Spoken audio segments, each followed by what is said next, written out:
Hello, welcome back to Mrs. Troy's YouTube channel. Today we are going to talk about how to find parts of a parabola given a quadratic equation. So let's say I give you y equals 2x squared minus 10x plus 8. The first thing I'm going to do is draw a coordinate plane. If you have graph paper, you can absolutely use that.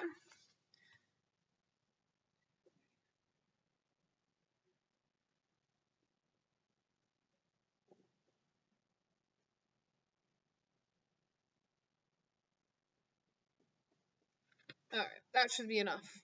Okay, so remember those four important parts that we talked about yesterday, right? The vertex, axis of symmetry, y-intercept, and then the x-intercepts, which we also call roots, solutions, or zeros. We're going to learn to find all of those. The first one, let's start with the vertex. And remember, that's either a minimum or maximum, depending on how our parabola opens. So the way we find our vertex is when our quadratic equation is in this standard form, so the ax squared plus bx plus c, the x value of our vertex is the opposite of b over 2a. So that's my x coordinate. My y coordinate is I take my x coordinate and I plug it into my equation. So I'm going to use function notation. So this means f of negative b over 2a. So let's see what that really looks like. So the opposite of b, well, in this equation, negative 10 is our b. So the opposite of that would be positive 10 over 2 times our a, which is 2. So 10 over 4, or of course we can reduce it to 5 over 2. You can leave it as a fraction, or we can write it as a decimal. So either 5 halves or 2.5. So that's our x value. Now, to find our y value, we look at our equation. Wherever there's an x, we're going to plug in a 5 halves or 2.5. So 2 times 2.5 squared minus 10x plus, whoops, not x, right? 2.5 plus 8. Now, let's just plug it in our calculator. Gotta grab one.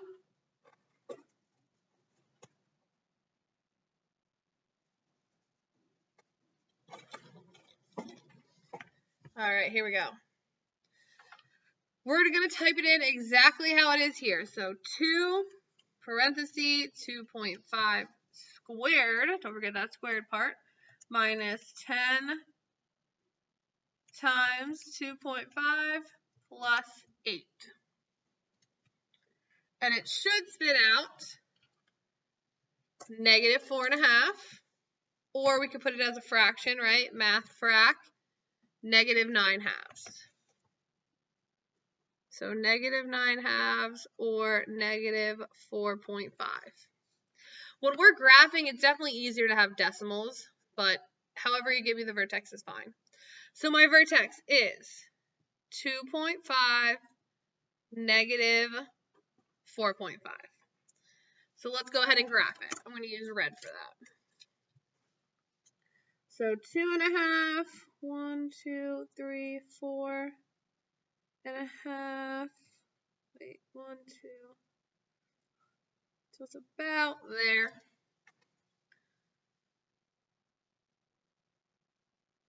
All right, next thing we're going to find is our axis of symmetry.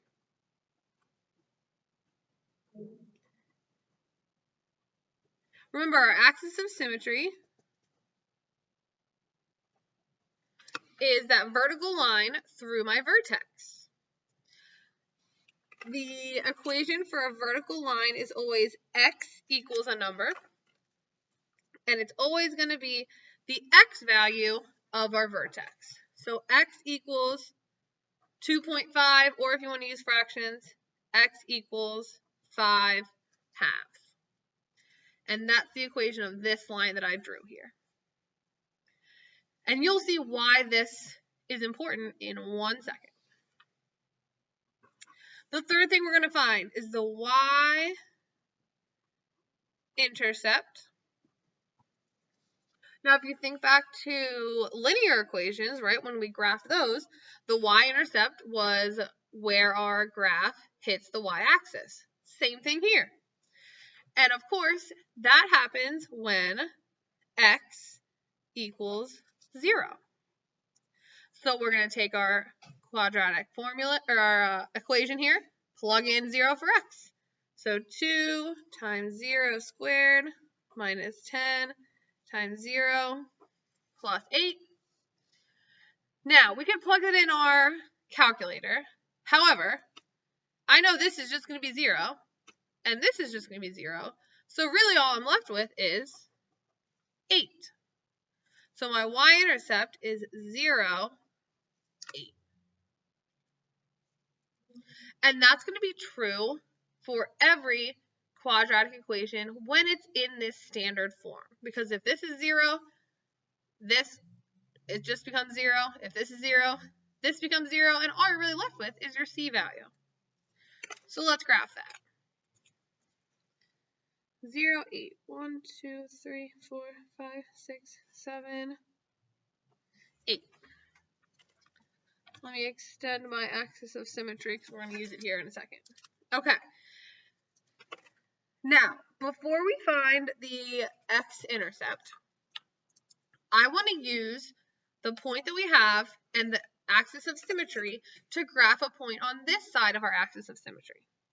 So, of course, our axis of symmetry is kind of if we would fold our graph on that line, all the points would match up perfectly. So that means, if I think about it, how far is this point from my axis of symmetry? Well, it's 2.5, right? Because this is x equals 2.5. And on the y-axis, it's x equals 0, right? So if we go over 2.5, we hit the axis of symmetry.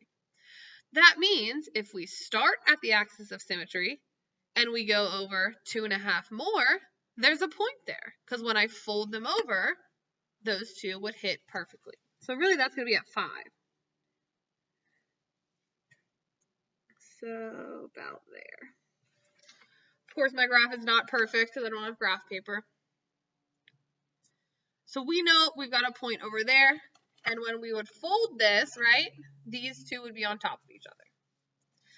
All right, let's get our x-intercepts, and then our graph will be complete. So last thing, we're trying to find our y-intercepts. And don't forget those are also called roots or solutions or zeros. Lots of names there. So just like the y-intercept is when x equals 0, the x-intercept happens when y equals 0. So we plug in 0 right there. So we'll have 2x squared minus 10x plus 8 equals 0. Well, for the last few weeks, right, we've been talking about ways to solve exactly this equation. So I would always start by seeing if you can factor it. That's the fastest way. If you can't factor it, we can always use a quadratic equation. Quadratic formula, I should say. So let's see if we can factor it. I noticed that there's a GCF of 2. So I'm going to take the 2 out. X squared minus 5x plus 4 equals 0. Can we factor this? Can we think of two numbers that multiply to 4 and add to negative 5? I definitely can. How about negative 4 and negative 1? Now we're not done yet, right? We've factored it, but now we have to use the zero product property, which says that x minus 4 equals 0 or x minus 1 equals 0. So we get x equals 4 and x equals 1. That means my y-intercepts are 4, 0, and 1, 0. So in this case, we have 2 x-intercepts. Let's go back to our graph and graph them. So 4, 0. 1, 2, 3, 4, and 1, 0 right there. Now we've got 5 points on the graph. Let's go ahead and connect those the best I can. And there's our graph. So really, the only kind of formula that we need to remember is to find the x-coordinate of the vertex. Once we have that, we can plug it in and get y. We know the axis of symmetry, and then we just have to remember the y-intercept is when x equals 0, the x-intercept is when y equals 0. All right, let's try one more. Flip my paper over like this. How about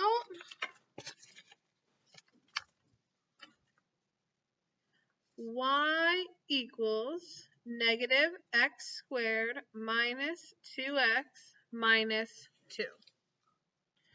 I'm going to draw a coordinate plane so I can graph this again.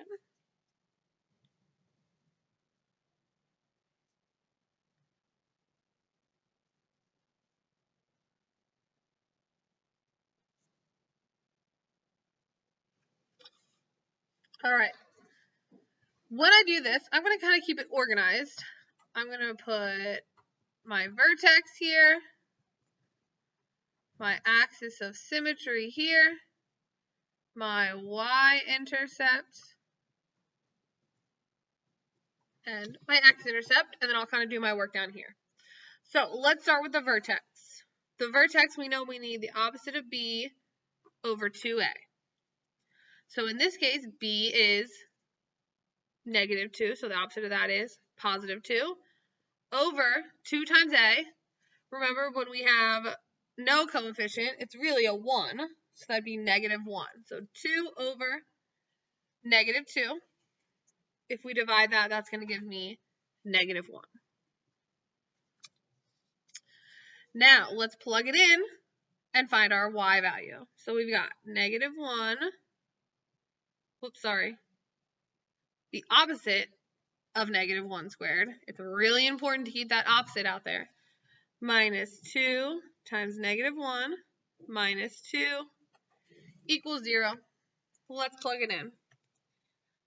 So we need the opposite of negative 1 squared minus 2 times negative 1 minus 2.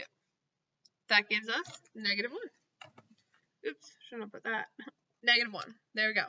So our vertex is negative 1, negative 1. Let's graph it. Negative 1, negative 1. Oh, actually, I'm going to use red so you can see it a little better.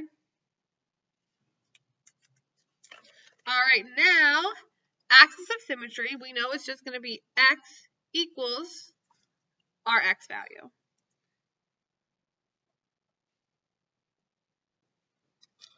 All right, y-intercept is when x equals 0. Because our equation is in standard form, we know it's just going to be negative 2. So 0, negative 2.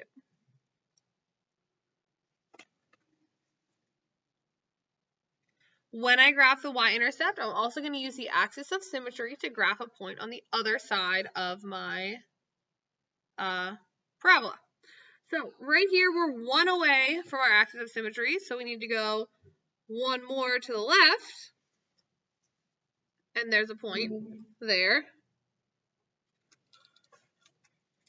All right, now let's look for x-intercept. So x-intercept is when y equals 0. So negative x squared minus 2x minus 2 equals 0. We can try and factor, but we can't factor this one, so we got to use a quadratic equation. Quadratic formula, I should say. I always mix those words up. All right, so we need opposite of b plus or minus the square root of b squared, so that's negative 2 squared, that gives us 4, minus 4 times A times C. All of that over 2A, so that's 2 times negative 1. That's going to give us negative 2.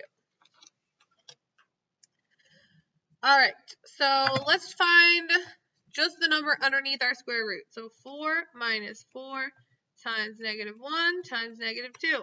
That gives us negative 4. So we have 2 plus or minus the square root of negative 4, all that over negative 2.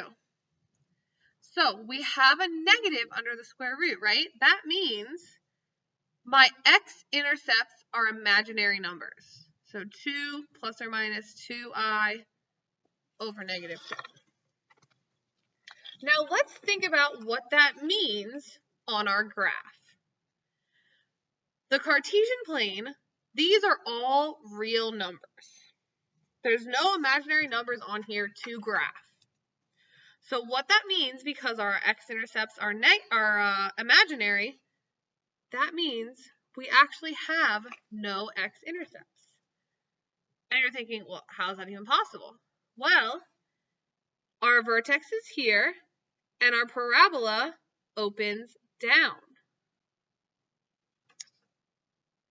So it's going to go down forever. This is our maximum, which means we're not going any above that. So this will never hit the x-intercept, or the x-axis. So sometimes your graph will never hit the x-axis. This could also happen, right, if my vertex was up here and my parabola opened up. So sometimes it just will never touch the x-axis. All right, that's it for today.